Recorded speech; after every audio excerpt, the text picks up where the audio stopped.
For many, February is the month of love and romance. The flowers, cards, candy, and dinners for two. But we all know that real love goes beyond a month, and it takes more than a few romantic gestures to keep the home fires burning. Good evening, and welcome to our monthly WHUR WHUT TV special edition of the Daily Drum. I'm Harold Fisher. If we were to believe reality TV, love and marriage consists of days filled with drama after drama after drama, and yes, even more drama. But that's not real. In fact, marriages are still flourishing and happening every day. But what makes a happy marriage, and how do you stay true to those wedding vows for a lifetime? We're going to try to answer those questions and more. Our topic, to love and to cherish. My guests this evening say marriage is everything, and they believe black love is still very much alive and well. JJ and Trina Hairston have been married for 28 years. He is a gospel recording artist, and they are pastors of All Nations DC. Thank you so much for coming in. I really appreciate you guys coming in. We're honored to be here. Thank you for having us. All right, so let me get in your business. Okay. All right. You two have essentially been together since you were teenagers. Yes. Okay. Yes. But it hasn't always been Valentine's candy and flowers. No. You know what they say, life ain't no crystal stair. No. Exactly. Give us some insight into what you call your miracle marriage, Trina. I think it's because of the fact that, just like you said, when we first started off, we were young and we really did not know ourselves, much less really know and understand how to get to know each other. And so we jumped into marriage without realizing the responsibility of marriage. And we had some tough times. I'm not gonna lie. Our honeymoon phase, I think we're living more of our honeymoon phase now than we did when we first got married. But the miracle in the story is that we did not get a divorce. And I call it a miracle because he actually had divorce papers, and something stopped him. You know, those days you couldn't just do it online. You had to actually go to the courthouse, get your papers and all that. So he had papers, but never went back and gave them in or never submitted it. And I did not know this. I didn't find out until after we had started reconciling how close I actually was to divorce. So that's why I call it a miracle, because it had to be divine intervention that stopped him from going to that courthouse and, going full-fledged. But Trina said you jumped in. What was the rush? Well, we were kids, and we're church kids. Okay. And there are certain things that you don't do when you're in church, but you're romantically involved, and things that are only allowed for married people. That's the clean way of saying it. Yeah, I was trying to. Oh, well, you can. I mean, we're all adults. Our listeners are adults. You could, We couldn't get down with the get down unless we were married. So we figured there's a scripture that says it's better to marry than to burn. Yeah. And we've taken it so much out of context that we figured the only way to do what we wanted to do was to go ahead and get married and not feel convicted. I'll be honest, she was a lot more convicted than I was. So I was like, okay, well, let's get married. In my mind, I knew we would be together for the rest of our lives anyway. So it was like, well, why not now? Mm-hmm. Not understanding the responsibility that would come along with saying I do. Mm-hmm. Yeah. So after you got married, burning notwithstanding,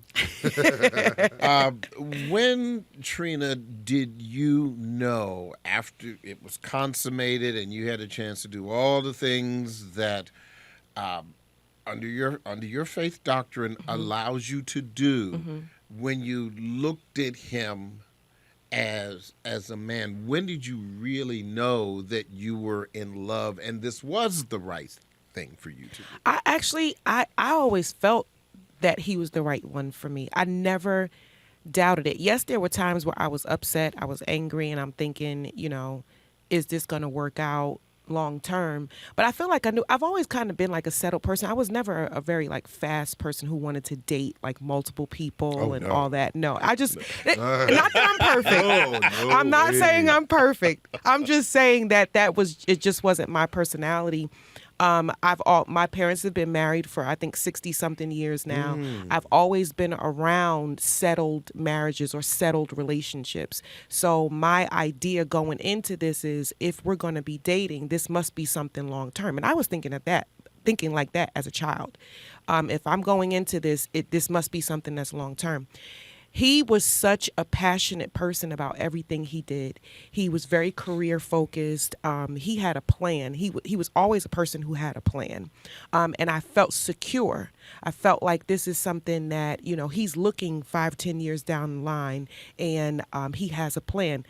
His plan kind of derailed a little bit, but he at least had a plan going into this. So I felt secure.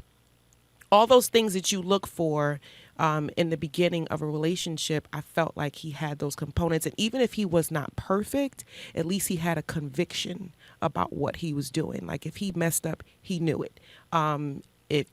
He had a job at 15, 16 years old. He was already working. So I always knew that it was something that was going to be long-term relationship. She makes me sound so responsible. Well, what was the derailing? Well, it was the early 20s, and he started feeling himself. Yeah, I was on my own. I've had my own place since I was 17 years old. Okay. But I got to that early 20s, and I realized that I could do what I wanted to do when I wanted to do it. So I started to do stuff that I shouldn't be doing. And he's so cute, so the girls was looking at him and all that. I mean, and then his head gets big and stuff. I like his hairstyle. Yeah. See, we got it. Seems kind of similar. That's fair. You're kind of biased. Exactly, but go ahead. Yeah. So I don't know. I started to see other things, do other things that I shouldn't have been doing, not realizing that if I would have stayed focused on what I had just committed to, I'd be so much farther along now. Like, I feel like we're just getting to the place where we should have been when we were in our 30s. But I also can appreciate where we are now because I understand the journey. Yeah. So the miracle for me is that we went from being, considering divorce to now being marriage counselors and pastors together. That's the miracle for me, because when I think about what I wanted to do and what I was doing at 21 and 22, I know that I was nowhere near in the mindset I am now. It's maturity. And Yeah. I think that's fair to say for every teenager, young 20s. There's a maturity level of marriage that you don't really grasp until you're older. It's so funny. I was reading the other day that because I'm so interested in the brain. I'm not a college student. I haven't studied this. I just Google a lot and I talk to a lot of people. But they were saying how most of your frontal lobe does not even mature until you're 20 years old. Yeah. So there are a lot of that's pretty much established fact. Absolutely. Yeah. So there are a lot of things that you think because how many teenagers always say we say they start smelling themselves. They think they know what's best for them. They think they have a plan, but you don't realize the responsibility of it until you get into it. So we did hit those bumps. Yeah. We did. This is a WHUR, WHUT TV special edition of The Daily Drum. To love and to cherish what makes a happy marriage. How do you really make those wedding vows last? So let me ask you, how important is chemistry and compatibility to your marriage? And are they one and the same, or do you see them differently? I'll say, as human beings, we are built to adjust. So as much as chemistry is important, there are things that I'm learning about her now that weren't in existence that when we first got married. So while I need to be able to love her and love everything about her, I also need to be able to adjust my desires and my thoughts to fit who she is and what she wants to do. We had a good friend of ours said something last week that just blew me away. He said, I've been married 12 times to the same woman. Interesting. And I was like, and in my head, like, did they get divorced? No, he said, no, we've been married 42 years But in that 42 years, she's changed at least 12 times. And we've had different seasons. So while we may have great chemistry now, the we are now is going to be totally different 5 years from now. So more important than chemistry is the ability to adjust for a marriage. I think everyone needs to know that the person you marry now is going to be different 10 years from now. So your conviction needs to be that I'm going to love her, and every change and every season we go through. And that's not based on how we feel about her hairstyle, or how I feel about the way she does this and the way she does that, because that may evolve. But I'm more committed to loving her in every season than I am committed to the chemistry we have. And I think that kind of goes to the heart of the question, because a lot of times some people may have chemistry. He may always make you laugh. Right. You will always like his taste in clothes. You will always be a couple of faith. And some would argue that is chemistry. But in your 20s, you liked movies. Right. He liked movies. But now, some 28 years later, you kind of like plays, but he still likes movies. And that's the compatibility piece, where those are the kind of changes. Would you agree with that? I definitely agree with that. I feel like there are foundational things that you need to agree upon. That That's is the things chemistry like part, faith, finances, the major components. But all these other things may change. But it all depends on my maturity to be able to adapt to what those things are. And as long as those things are not putting me in any danger, and as long as those things are not threatening our future and the things that we have planned for our future, then I feel like I should be able to adapt to some of those things, because I have to consider myself. I'm not perfect. I'm changing. I'm growing. So my maturity says, let me give him some grace to change, grow, and all that. Now, I think that you have to come and have these conversations with each other. If something is changing in the relationship, it requires a conversation. I think the more you submerge the fact that you realize chemistry is changing, the more you submerge that, I feel like the worse it gets.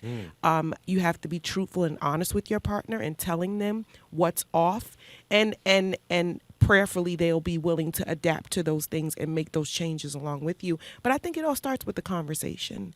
If you don't voice those things, to me, it just magnifies in your head. Like all of a sudden, oh my God, I can't stand the way he does this or the way he does that. Well, have you had that conversation? What did that person say about your feelings or about what you're feeling now? Are they willing to change those things? It's a conversation that you have to have. What was the point when you thought you weren't going to make it? In the beginning of the conversation, Trina said that you had divorce papers. He's got papers. Why? I had the wrong circle around me. I was a married guy at 21 years old with all single friends who wanted to do stuff that I was now not able to do because of my relationship. So They wanted to do single stuff. yes. Yeah. So my marriage became a hindrance for my circle.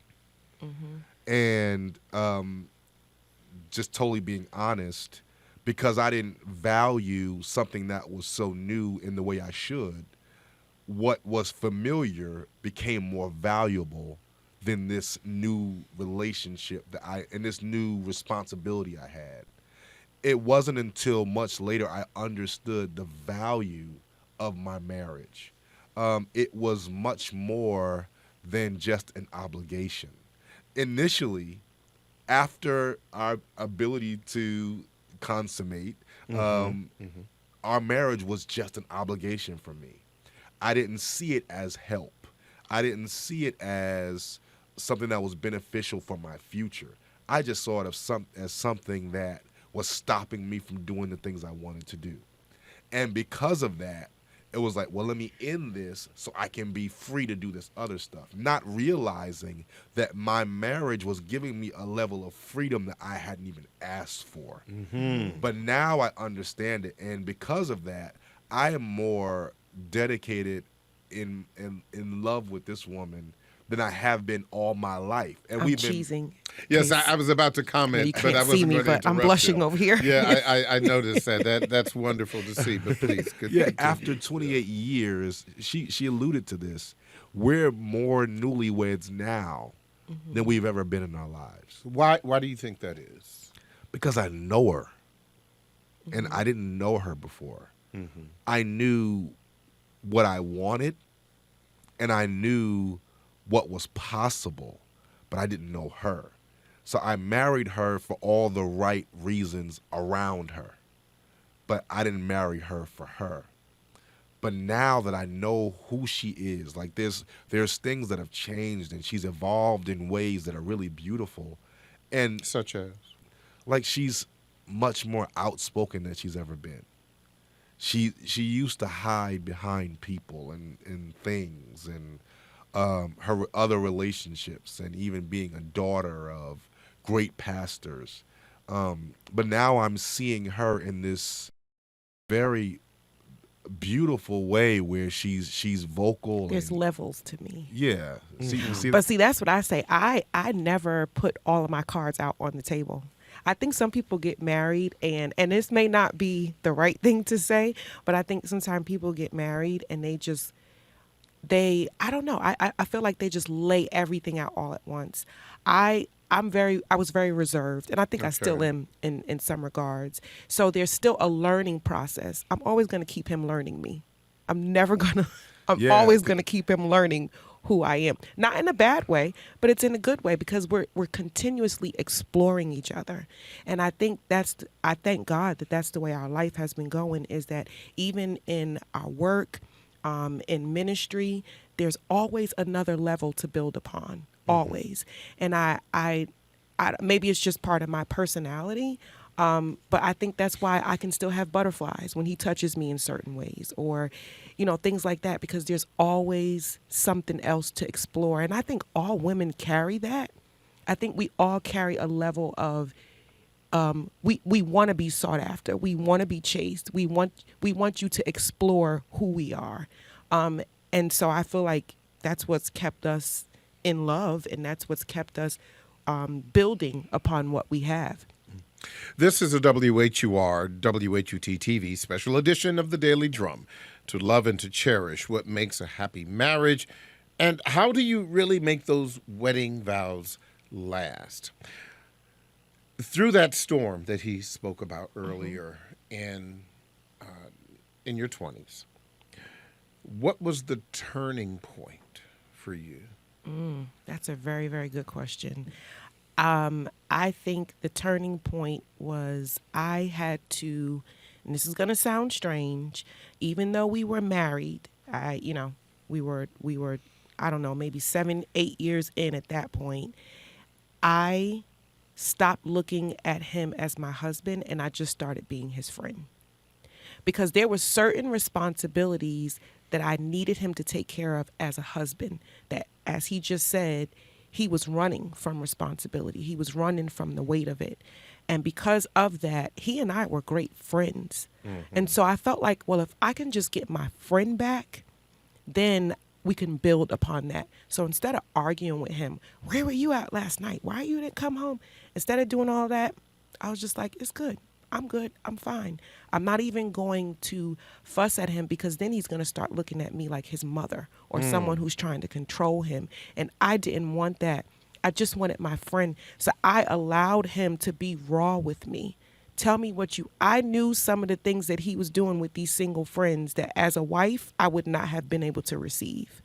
But once I was secure, that I knew that he loved me. I knew that he still wanted to be married to me, but I knew that it was also outside influences that were kind of controlling that situation. I said, well, you know what? I'm going to be a better friend to him than they are to him. I'm not going to judge him. I'm going to give him a place where he can feel comfortable and all that.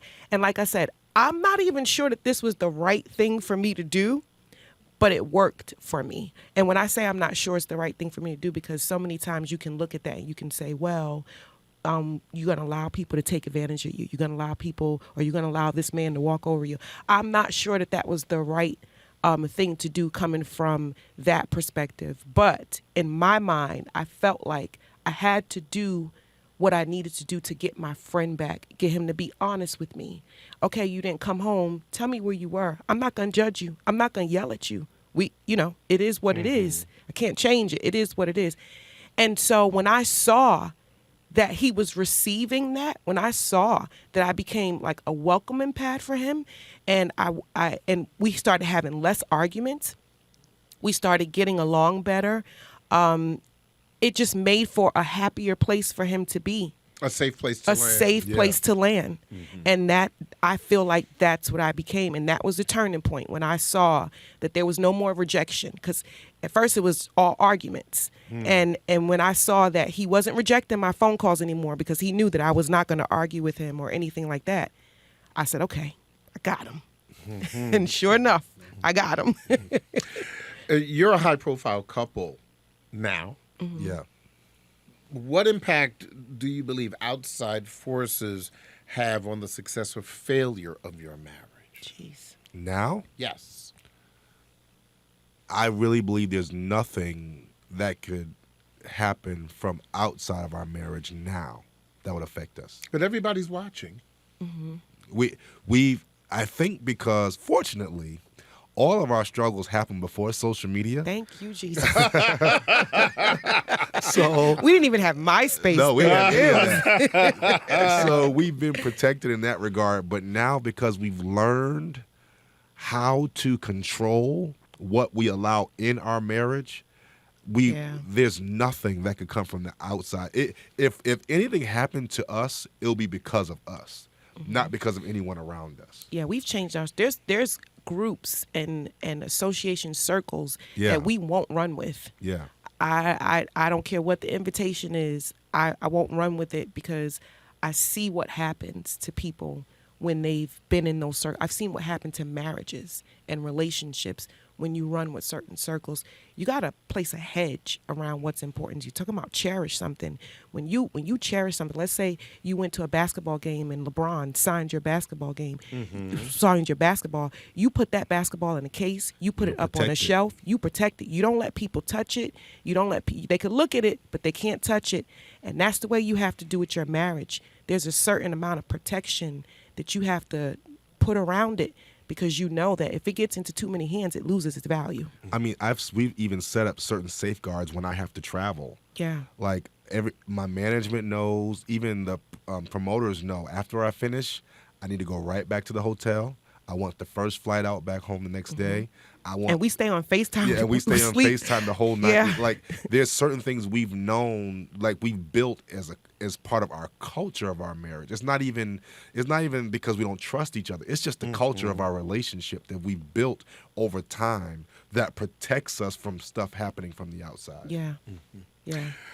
You said earlier that this is almost like the honeymoon period.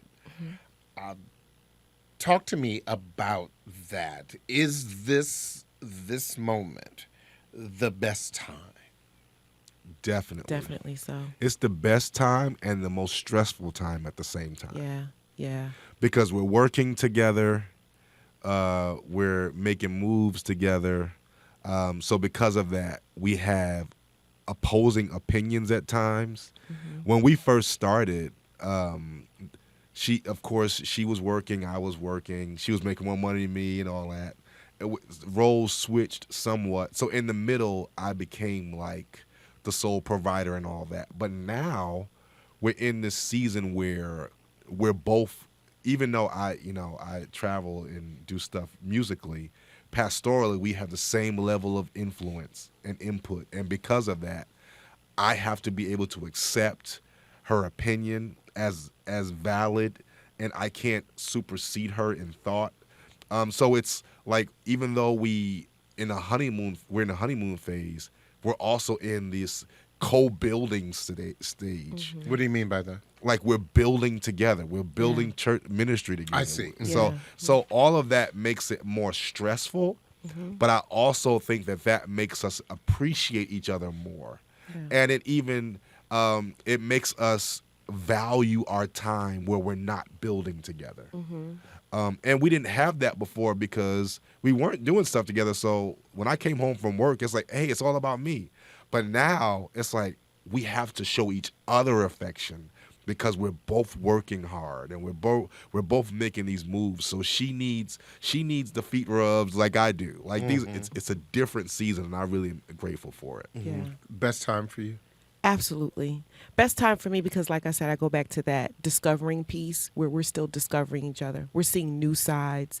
I'm proud of him. You know, he's been in music for just as long as I've known him. He's been in music. But to see a different side of him, to see him grow, learn things, grow, and then to see him delivering on large levels, delivering the word of God and things like that, to me, it just is like, that's my dude. Like, I really love him. I love seeing him mature in this and walk in it even more. So I feel like it's almost like Christmas. It's a new gift. It's a new revelation that we get to talk about. It's a new area of ministry that we get to build with each other. And even though we do bump heads, because we do have different opinions about things, But she's more outspoken now. Yes, I am. And much more than I was before. And believe it or not, as much as I have a profile, there are a lot of people who now appreciate her profile. So I have to accept that as well. And that's different for me because, you know, everyone was used to putting me out there. But now, like, she's doing conferences and stuff. And it's like, oh, wow, I'm going to be the house husband this week. Hey. I think we're both at 100. You know, when they say that when you first get married, like one person is 50%, the other is other. I feel like we're both at 100. We're both happy with ourselves. And so it makes it freer for us to be happy with each other. JJ and Trina Hairston, thank you so much.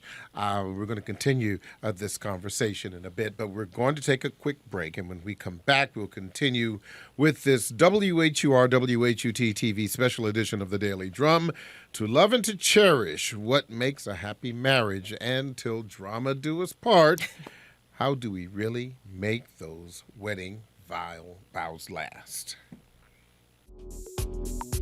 Are you looking for the latest information and stories that's happening around the DMV? Then you need to follow us online through our social media platforms. WHUR and WHUT, follow us online today.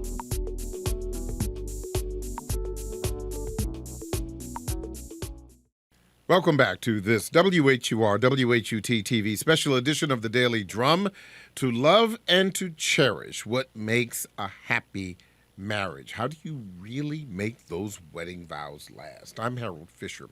Now, joining me now is Bruce D. Edwards, Esquire, attorney and vice chair of the Prince George's County Commission on Fathers, Men, and Boys. Bruce, thanks for joining the conversation. Well, thank you for having me. I greatly appreciate it.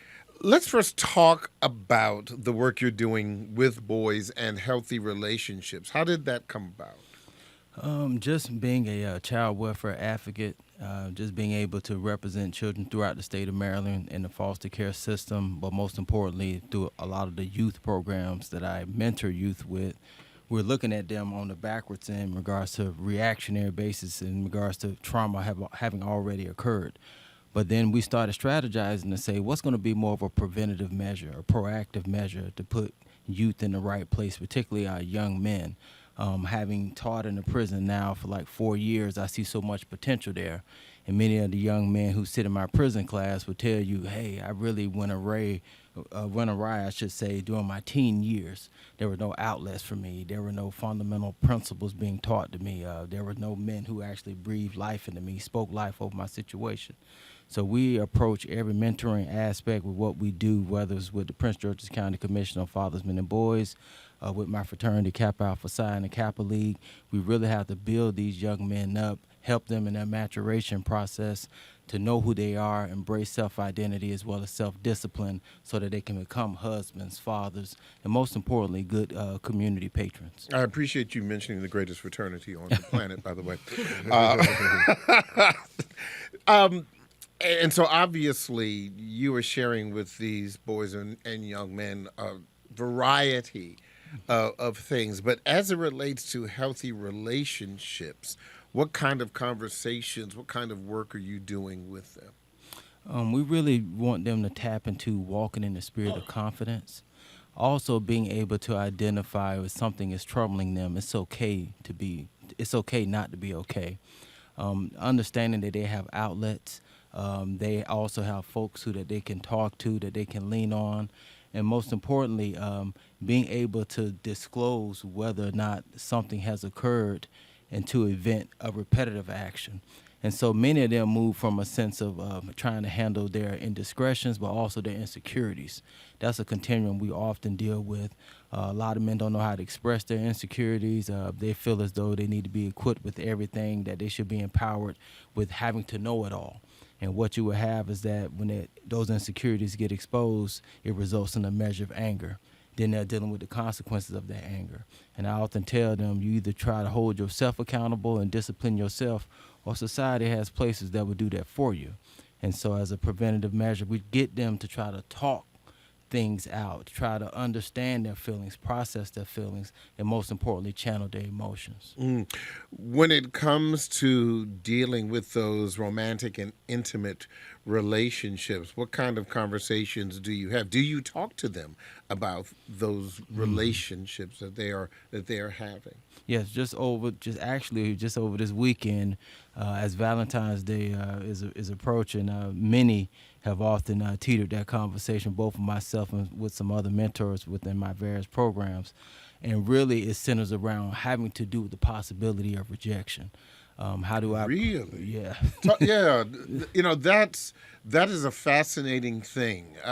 Drill down a little bit more, because as we know, and we have seen this in the headlines, unfortunately, that oftentimes we have seen young men who have a visceral reaction to rejection simply because, the young lady doesn't want to go out on a date with them.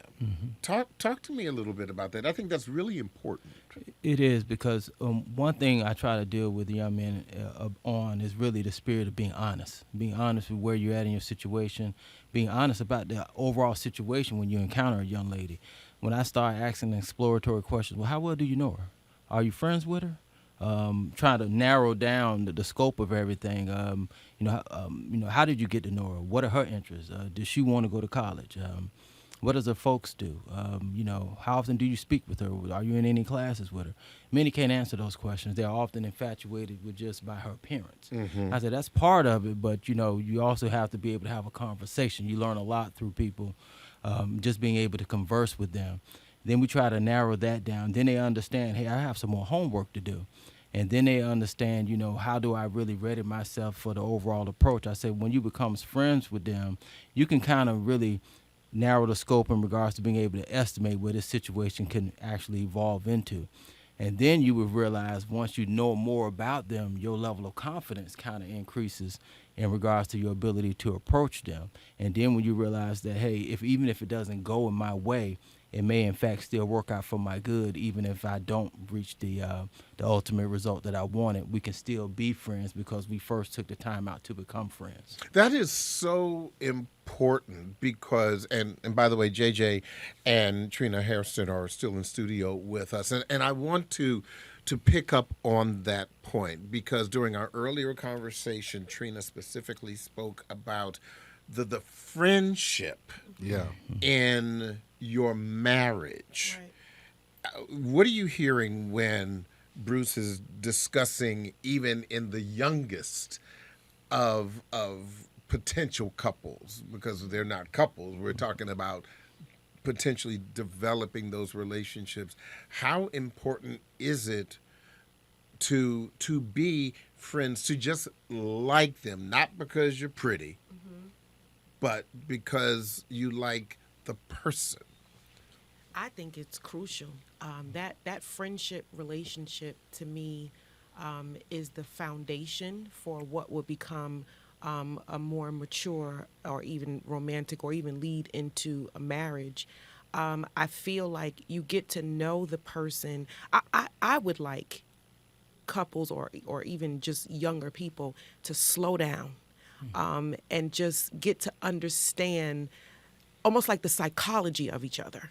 Like you have to get to know, understand on a whole nother level a person's mind, how they think, what their likes are, what their dislikes are, what are their triggers. Get to know their history.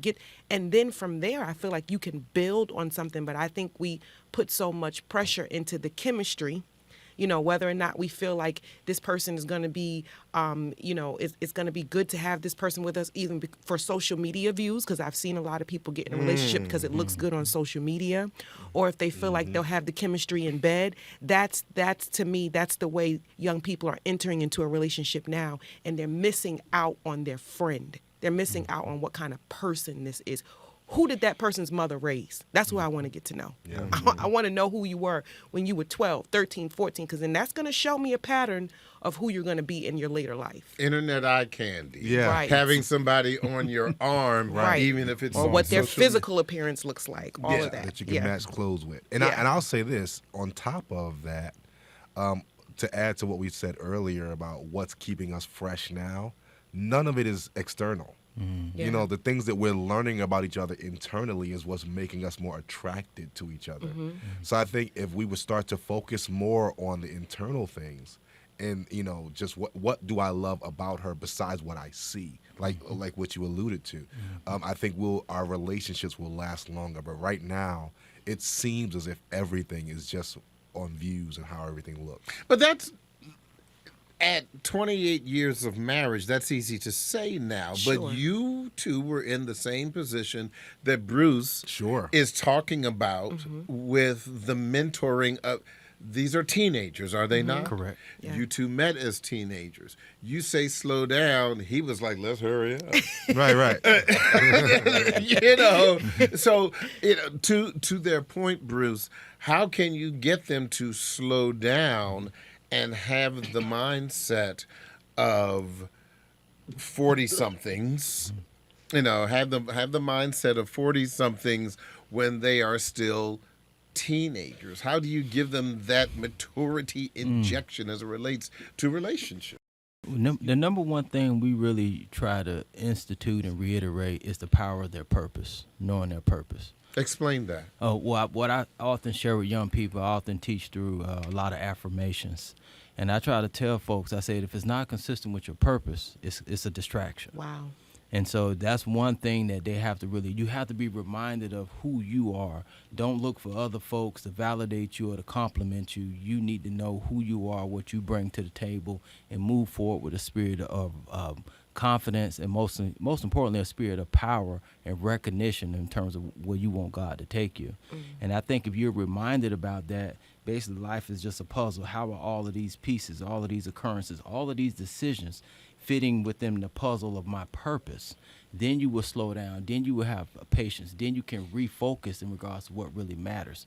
You don't want to be on the back end and realizing that you should never be at the mercy of what matters. You should never allow what matters the most to be at the mercy of what matters the least. And this is what a lot of men do on the back end, and they make choices that have dire consequences. And as I mentioned earlier, I meet a lot of good brothers who have a great deal of potential that's incarcerated. And they would tell you, this is what I lost in regards to my lack of foundation during my teen years. And so we deal with all of that, but it's really reminding them of who they are, why they exist, and what their purpose is actually here for.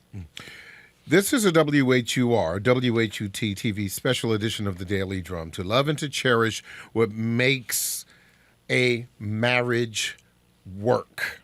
And how do you make sure that those vows are, that you stick to those vows till death do you part, even when there's drama involved? Bruce, you've spoken about a lot about what you share with them, but what are they telling you?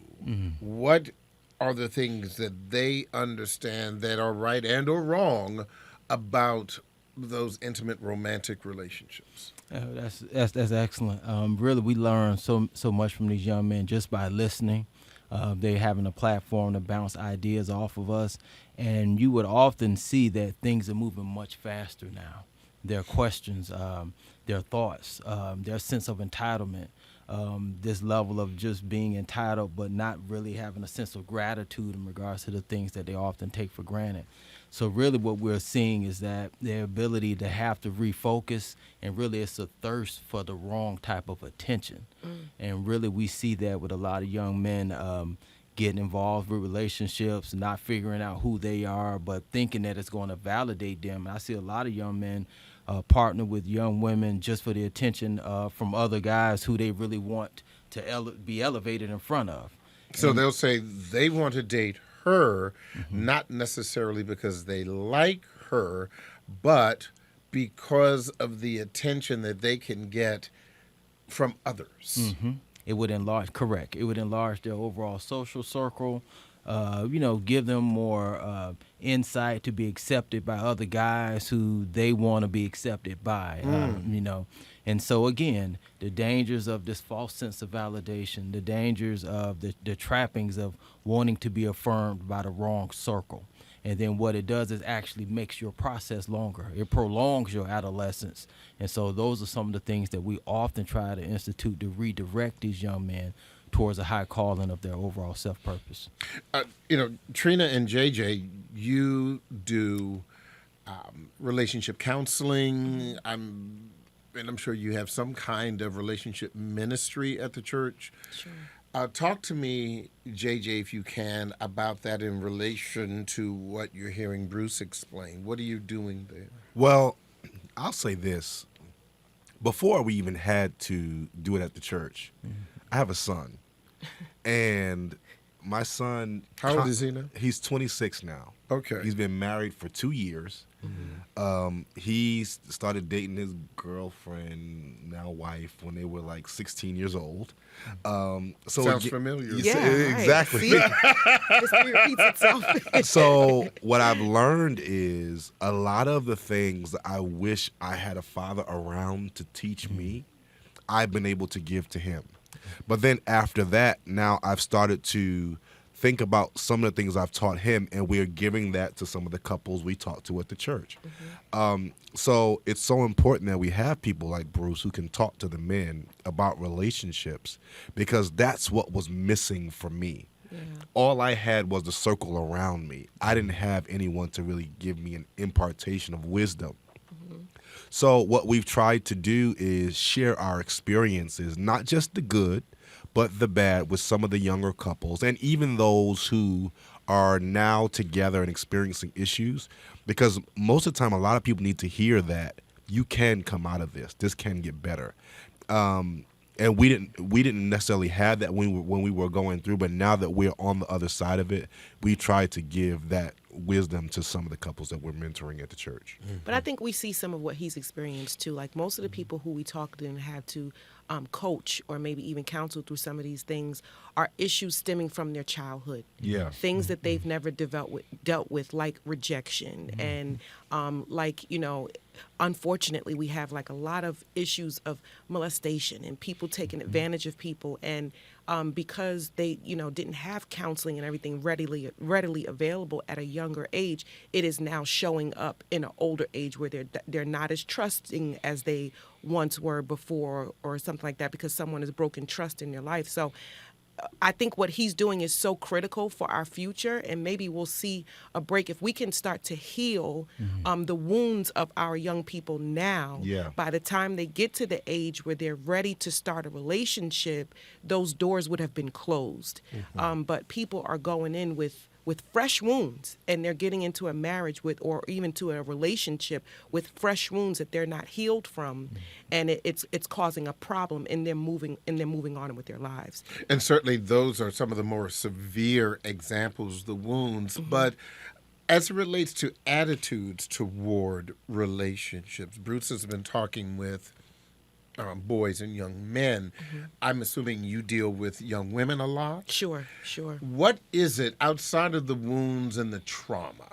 But I'm just talking about their expectations about relationships. What is it that you're hearing from them that gives you pause or makes you say, let's stop here, do this, not that? I can't really say, because the most of the people that I deal with, I think they're healthy expectations, but I don't know if it's coming from a place where they're expecting it from someone because they didn't get it from a dad. All of what I'm finding is that it started off early. And I'm seeing that in women as well. So now they want their partner to overcompensate for what they did not get as a younger child. So I still think we're seeing that. But I think we have women out there who are looking to be treated like a princess, and that could be a false reality, because everything. And I think there's nothing wrong with that. Yeah. But I'm sure that JJ would probably agree that no glass slipper today, baby. I'm just going to give you some fluffy slippers, Exactly. right? But then my question is to them: what are you bringing to the table? You cannot expect this person to take on full responsibility and you not bring anything to the table. So no, you can't sit back and just have someone right now in your life. Maybe you can't sit back and just have someone paying all the bills for you, and you can't stay at home and just want a social media job. You may actually have to go to a 9-to-5 and work. So I want to know. My question is to them: what are you bringing to the table? So don't just focus on what that person is doing. What are you doing? Let's lay out what you're bringing to the table as well. Bruce, is it difficult to teach about healthy relationships when pop culture has so few examples? I think it is challenging, but I think that's what most of the men within the circle of mentoring, we understand that's what we've been called to do.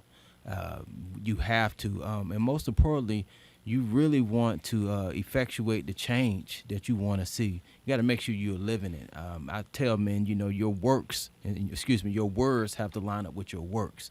And most people are moved by your actions. So it's important that they see us exuding this level of character and integrity on how we move. Ironically, I was out with my youngest daughter just this past weekend, and it's one thing, the type of attention you get when it's just you and your children, as opposed to if my wife was there, it's perceived differently. But the way How so? Just like she noticed when we go out to eat, like the daddy and daughter me day, and the way we're perceived at a restaurant, you may have black women serving us, and just the attention. Some folks have even come over and remarked, hey, it's good to see a black man out, being a father, that's a husband, that you're doing it. Thank you for being that example. And so it speaks to a level of, on one hand, you giving my daughter something to aspire to, but on the other hand, you understand that the remarks are often rooted in, I'm the exception and not the standard. And so, we have to get back to where this should be expected. This should be a given for us to be present, for us to be involved, for us to be available. And that's just men being men. And one thing about it, when we get in front of these young men and they can understand that, hey, I can rely on Mr. Edwards, there's some level of trust there, they also move in confidence to know, instead of me doing this, I can do that, just by the way he lived his life as a man of character and integrity, and by me being able to walk it through. How old is your daughter? My youngest is 11, my oldest is 18, and she's a student here at Howard, freshman. Okay. Excellent. Because and I really appreciate that, because when my daughter was whether she was a little girl or even, kind of her mid-teens, doing all of that, the funny thing is that now she's, 24, we go out to dinner and I get the side eye, the older guys with these younger women. That's my daughter. Yeah, Right. And she's still my favorite person, but I think that's really important, that in developing the relationships, and I think Trina kind of touched on that, and so did JJ, as a father, developing that cohesive father-daughter relationship, it sets the foundation for the solid relationships. Yeah. For example, because as you said, because you didn't have the father who could tell you do this, not that. Right. That it was, you had to. It was trial by fire. Yes, right. It was definitely trial by fire. To the question that I was just asking Bruce, in your ministry related to relationships, is it difficult to come up against pop culture images of relationships, the money, the infidelity, the immaturity, the arguing? Yes. Yeah. Yes. Talk to me about how you have to deal with those kinds of images. Well, similar to what Bruce said, one thought I've always adapted to is that people hear what you say but do what they see. So what we've had to do is battle or give them something else to compare to. Let me say it like that. So instead of having them look at pop culture, look at the strong marriages that are around you. So part of what we've been doing with couples, initially we were just mentoring couples, one couple on one.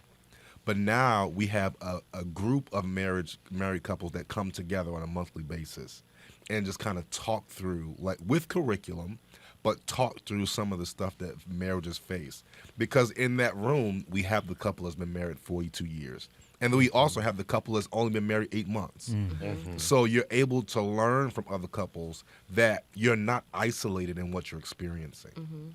But then outside of that, you have these couples who have strong marriages but have had issues.